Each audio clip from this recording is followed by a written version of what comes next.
ರಾಮಚಂದ್ರೇಗೌಡರು ನಮ್ಮ ಪಕ್ಷದ ಹಿರಿಯ ಮುಖಂಡರು. ನಾವೆಲ್ಲ ಸಣ್ಣ ಹುಡುಗರಾಗಿದ್ದಾಗ ನಮಗಿನ್ನೂ ರಾಜಕೀಯದ ಪರಿಚಯನೇ ಇಲ್ಲದಂಥ ಸಂದರ್ಭದಲ್ಲಿ ರಾಮಚಂದ್ರೇಗೌಡರು ನಮಗೆಲ್ಲ ಮಾರ್ಗದರ್ಶಕರಾಗಿದ್ದರು. ಬಿಜೆಪಿಯನ್ನು ಕಟ್ಟುವಂಥ ದೃಷ್ಟಿಯಲ್ಲಿ ಅವತ್ತು ನಮ್ಗೆ ಯಾರಾದರೂ ಪೊಲೀಸ್ ಸ್ಟೇಷನ್, ನಾವೇನಾರ ಬಿಜೆಪಿ ಅವಾಗ ನಮ್ಮ ಸರ್ಕಾರ ಇರಲಿಲ್ಲ, ಪೊಲೀಸ್ ಸ್ಟೇಷನ್ಗೆ ಹೋದ್ರೆ ಬಿಡಿಸ್ಕೊಂಬರಕ್ಕೂ ಯಾರು ಇರಲಿಲ್ಲ.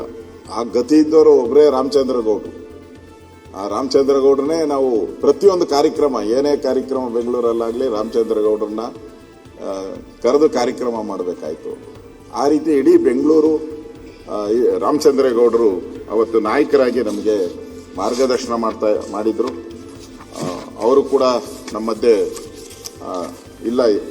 ರಾಮಚಂದ್ರೇಗೌಡರು ಅವರು ಕೂಡ ಹಿರಿಯ ರಾಜಕಾರಣಿಗಳಾಗಿ ವಿಶೇಷವಾಗಿ ಬಿಜೆಪಿಗೆ ಭಾಳ ಬೆಂಗಳೂರಿನ ಬಿಜೆಪಿ ಬೆಳವಣಿಗೆಗೆ ರಾಮಚಂದ್ರೇಗೌಡರು ಭಾಳ ಕಾರಣೀಭೂತರಾಗಿದ್ದಾರೆ. ಅವರ ಆತ್ಮಕ್ಕೂ ನಾನು ಶಾಂತಿ ಸಿಗಲಿ ಅಂತ